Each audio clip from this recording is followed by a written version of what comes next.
So a debate is raging on whether South Africa needs a national social security fund where salary earners essentially pay between 8 and 12% of their earnings into a state-run fund. A report compiled by the NEDLAC on the proposed social security reforms has detailed multiple risks and problems raised by business, all of which have been ignored apparently. Now, business favors a fully funded social security fund designed to complement voluntary savings for low-income workers, but consuming less of an individual's earnings. What does this all mean? Let's bring in businessman and Chancellor of the University of the Free State, that's Professor Bonang Mohale, who joins us now via our video link. Prof, it's always great to chat to you. Thanks very much indeed for making time for us here on Newsroom 405. So let me begin by just asking you to frame for us what a national social security fund looks like, at least insofar as your understanding is concerned. So yesterday morning I went to get my second Pfizer jab. If you love life as much as I do, you'll also make sure that you go and get vaccinated. So the National Social Security Fund, we have been talking about this for 10 years at least, Ayanda. And it's amazing that in South Africa we have to talk for so long without actually doing. I mean, to build Medupi should have taken us 14 years. National health insurance, we started talking about it when Minister Nkosazana Dlamini Zuma was our first Minister of Health, and Dr. Olive Shisano was the Director General. Malebona Matsuso was working at the old Medicines Control Council. Today they're even called SAPRA. We still don't have NHI. Whether we called it Basic Income Grant or National Social Security Fund. You see, Ayanda, all of us have to accept that 27 years into democracy, we have collectively, individually and severally not succeeded in eradicating the legacy of apartheid. I mean, the figures are absolutely frightening. You know, as we speak today, there's 11.7 million South Africans who are unemployed. Our unemployment rate now is 43.2% on an expanded definition.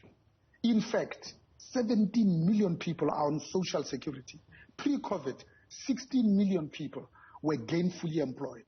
We have now lost about 3.2 million jobs. We have created another 800,000. Net, we have lost another 2.2 million jobs. So you can understand that only 30% of households have both parents, mother and father. There's 10 million young people who are not in employment, education, and training. In fact, 60% unemployment rate. In fact, the number is 74.7% youth unemployment. So you can see that it is clear and immediate danger. The elements that were present in Tunisia during the Arab Spring are here, eminent and absolutely urgent. Why Alexander has not gone up in flames, I think we can just put it to the patience of our people, Ayanda. Sure. It's interesting you mentioned how we haven't necessarily eradicated the legacy of apartheid, and I think many people will agree with that. But whose indictment do you reckon that is? Is this a problem that needs yet another fund, or should we really start pressing on about how perhaps there's more room to redirect the current resources we have and ensure that not so much is lost to the abyss? You're absolutely correct, Ayanda. I think we are just a wasteful nation. We have no vision. And we have now started on a national pastime, which is stealing at an industrial scale. I mean, we're stealing food parcels that are meant for young ones. We steal PPE in a year when we all have a 1-in-100-year event, a pandemic. We steal even when we try to help children feeding schemes in schools, and people who call themselves our counselor will take this and then go and sell it in spaza shops. So I think instead of needing more money, imagine if we only stopped the bleeding. We are absolutely wasteful as a country, as a people with great natural endowments. You know, in the first 5 years of the 9 wasted years of state capture, we stole 1.5 trillion South African rands. That's 2/3 of what Edward Kieswetter collects in a year from the South African Revenue Service. As if that's not enough, in that 9 wasted years, we are siphoning off on average about 200 billion just to the two Zupta families. Today we look at the late Michael Komape, 5-year-old who died a sad and tragic, regrettable death because we still have 1,268 pit latrine toilets. Right. You see, South Africa's problems is not lack of resources. I think it's lack of execution, lack of doing. It was General George Patton who said, great wars are won by good execution, not great plans, because good execution will save even a mediocre plan. People who understand leadership, they just kind of start, and then they'll fine-tune and tweak as they get along. We built the multi-product pipeline. It took us 14 years just to build a pipeline between Durban and Gauteng, where there's 12 million car park. So you can see that as a people, we are focusing on things that we shouldn't. In fact, we have left undone those things that we ought to have done, and have done those things that we ought not to have done. So now we're looking at the poorest of the poor, and we say it's going to cost them probably 2,800 so that they pay into a fund. But you see, what business has a problem with is that each time you give money to government, if they don't steal it, they waste it. I mean, look at local municipalities, 327 of them, only 7% are functional. The other 33% are relatively functional. The second 33% relatively dysfunctional. The last 33% is totally dysfunctional. So almost 67% of all municipalities, this is where the rubber hits the road. This is where service delivery to community. That's what people fought for. That's what people died for. And yet, you go to some municipalities around the Vaal, we are spewing raw sewage into the Vaal river system. You go to RTBS for them, which is supposed to be our pride and joy, and we take our kids there for some fun and entertainment, and you can't even launch a boat.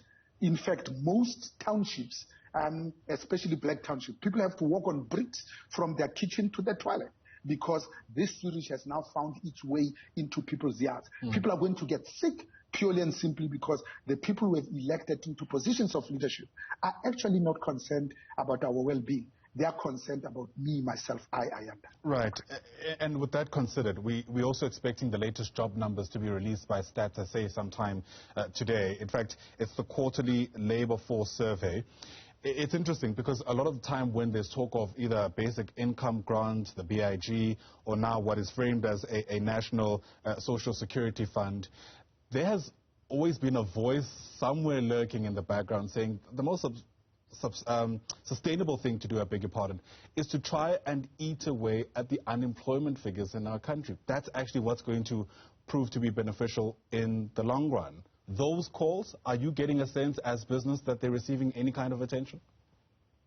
We're trying our absolute best because as business, we have taken a conscious, purposeful, deliberate, intentional decision that this is as much our country as it belongs to the politicians, as it belongs to civil society. But we keep on cutting our nose to spite our face, scoring own goals. I mean, we have just now put probably 150,000 jobs at risk just in KwaZulu-Natal through those 2 weeks in July of rampant looting. We have probably killed more than 350 people. 1,400 ATMs that were destroyed and damaged, and 120 million was stolen. We have damaged 148 schools, 300 banks and post office outlets that were vandalized, 200 shopping centers looted and damaged, 11 warehouses and 8 factories. 3,880 stores that were looted. In KwaZulu-Natal, we are now talking about 1.5 billion worth of stock that was lost just in Durban alone. 113 communication infrastructure has been significantly damaged. I'm talking about the mass cells that make it possible for you and I to talk through Wi-Fi or to take a call. So the absolute wastage in KZN alone was 20 billion. Nationally, 50 billion.